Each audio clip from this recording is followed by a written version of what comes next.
All right, 99.9 Punk World Radio FM. You guys already know what time it is. And right here, we are live on this Friday night, and we have the ever so phenomenal, that's right, he is the CEO of Wicked Opossum Records. We got Mike right here live on YouTube, and of course, sorry, the radio station airways, man. How are you doing this evening? Great. How are you? Oh man, doing best I can possibly be, man. Just got off work, slid on through to get this interview done, man. I've been looking forward to this one all week. Good. Thanks for having me. Yeah, I had listened to some of your other interviews, but I was re-listening to the Cone one earlier today.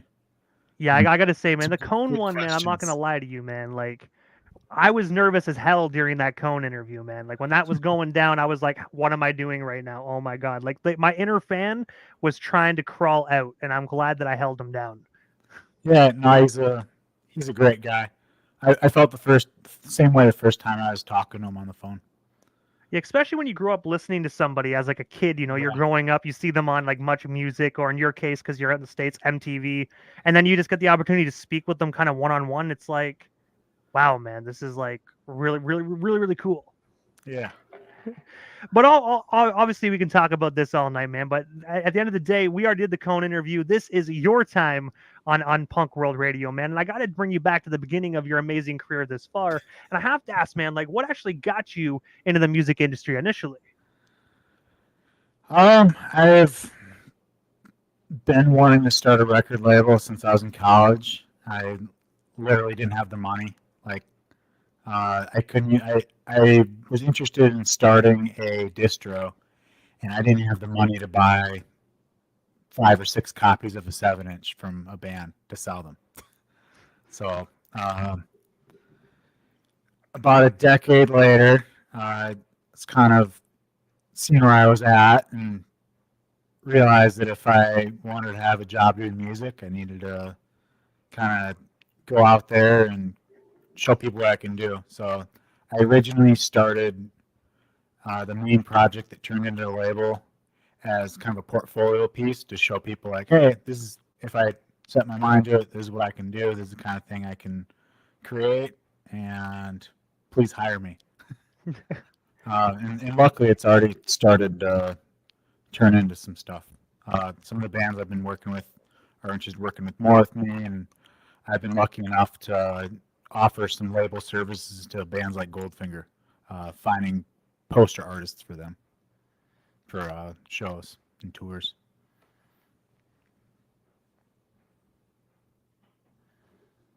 And also, aside from Opossum Records, man, I'm gonna take you way back here. I also read that you were actually the drummer in the band Publicity Stunt. I was wondering if you can actually just tell us a bit more about this band, and of course, how did you actually get connected with the other two members?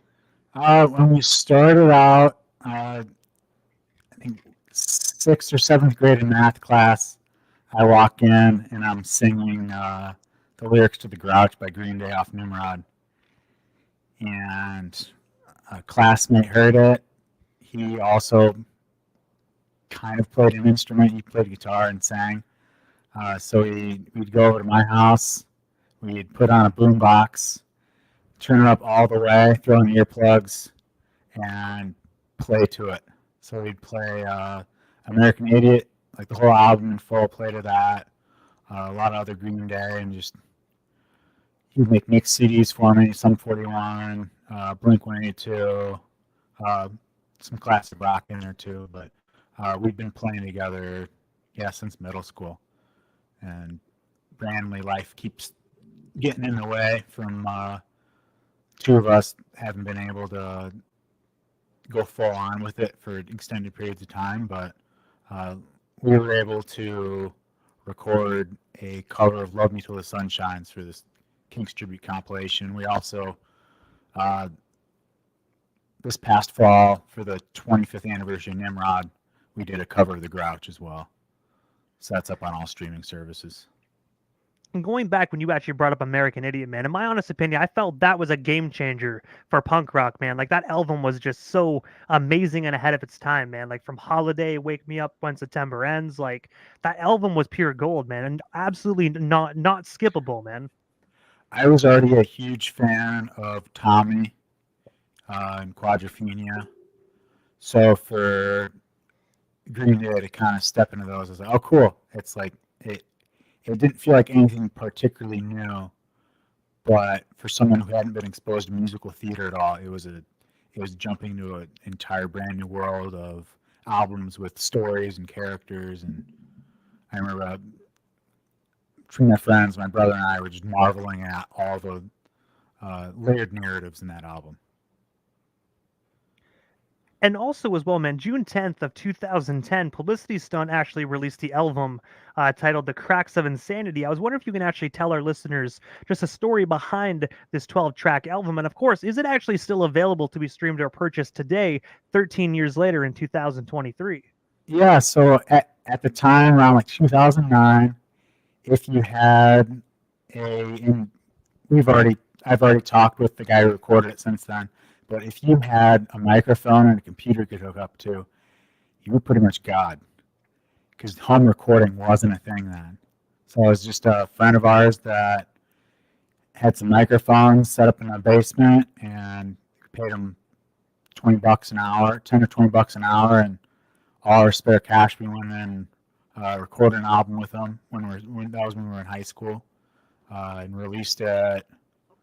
I think right when we got out of high school, or right before, and then the next year we'd take the songs, record them again, keep half of them, and then half would be new songs. So by the time 2013 ran around, we finally got the money together to go into Russian recording in Bloomington, which is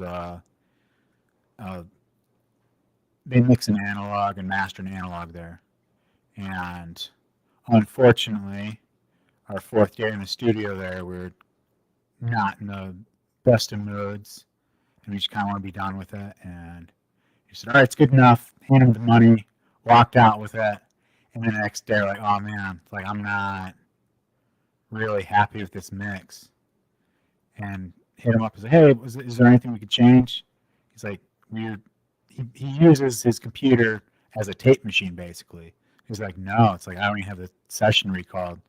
Like we'd have to clearly start up." So over the years, we've been intending to and have started to remix and eventually remaster and put that whole album out. It was 17 songs.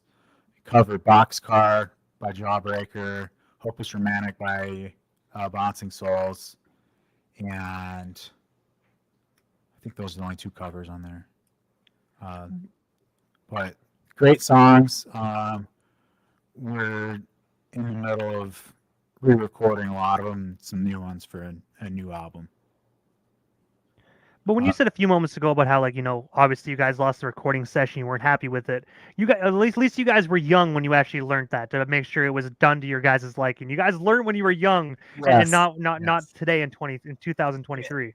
Yeah, and thankfully we were able to get the multi-tracks from the guy, but it's just we were wanting to do overdubs. We did do a lot of them, and just weren't. We didn't learn the lesson that finished is the perfectionism is the opposite and the enemy of being done. So we just felt like it wasn't good enough, so we just never. We released that master that we weren't totally happy with, and that's available on streaming as Dystemia, and available on Bandcamp as well. But didn't fulfill the vision we had in our heads.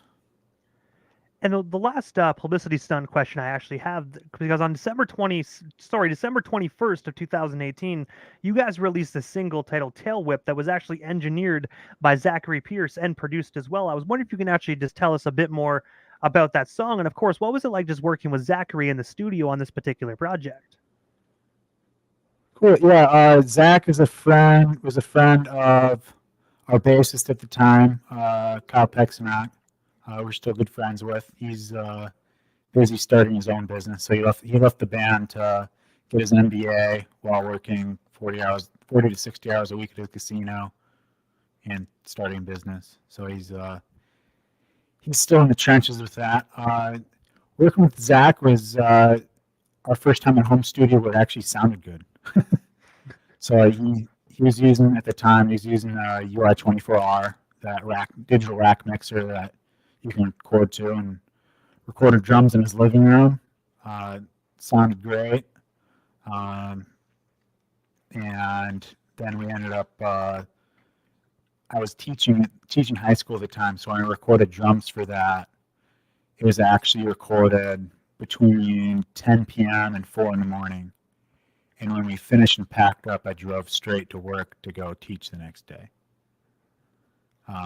So that song is all 100% Pokemon references.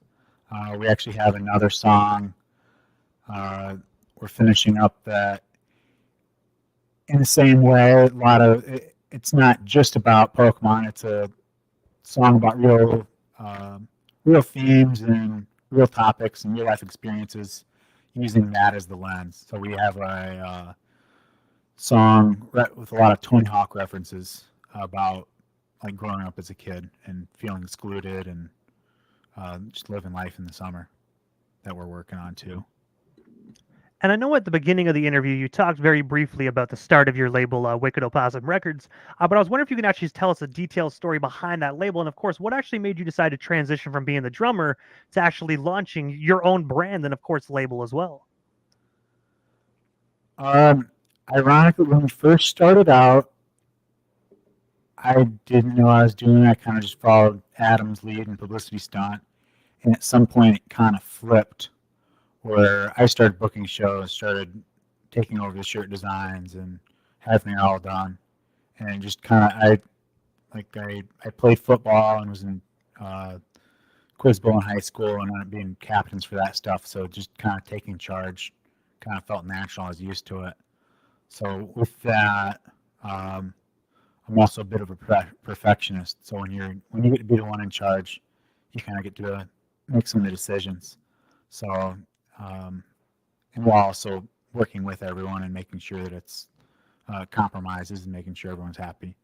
But with this, I've been wanting to do kind of like a hyper curated distro or label model. The market's so saturated with music, and has been even for the past 10 years. And then now with streaming, I think 100,000 songs or something uploaded a day. There's so much out there that I don't feel like people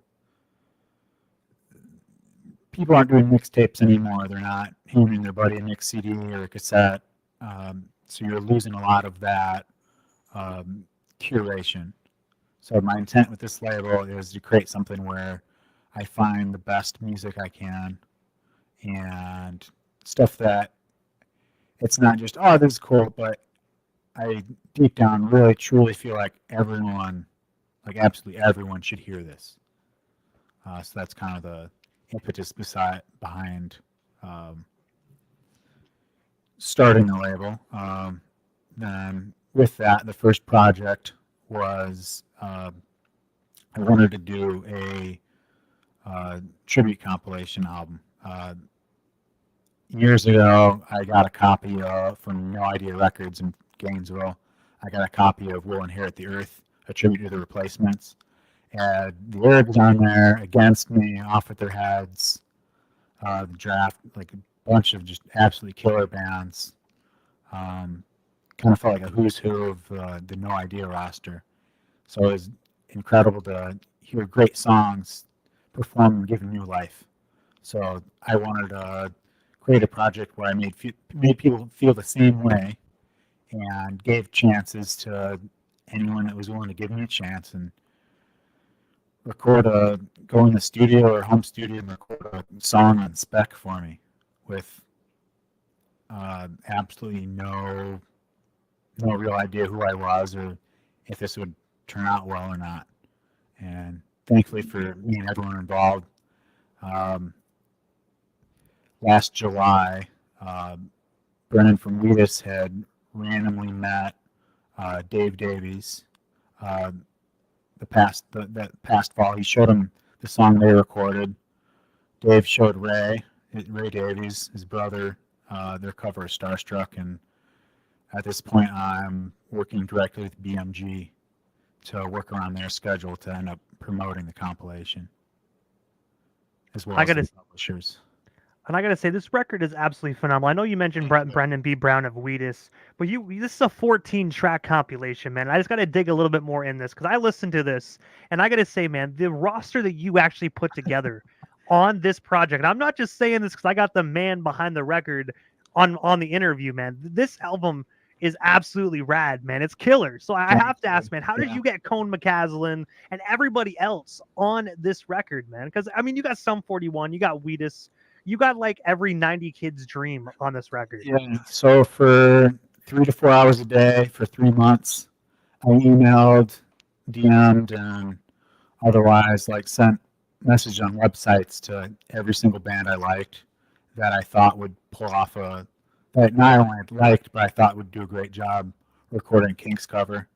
Then I had each of the bands send me their like favorite two to four songs, and then I kind of picked, okay, which of those songs do I think they would do the best of?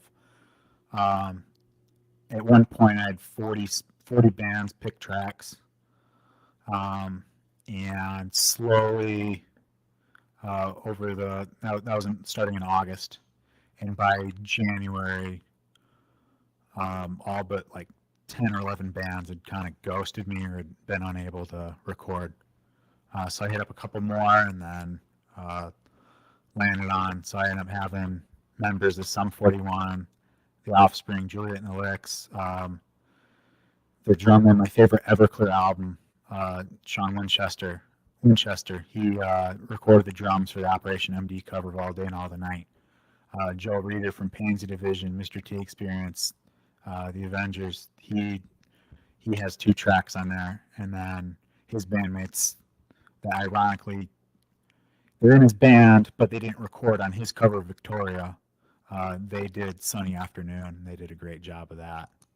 Then a couple bands from around the area or that I met like online and forums, like the Tarlex from British Columbia. They had put out a Christmas cover of We Wish You Merry Christmas of ours out on a compilation a couple of years ago. So I hit him up to return the favor, and man, they did a great job of doing Waterloo Sunset.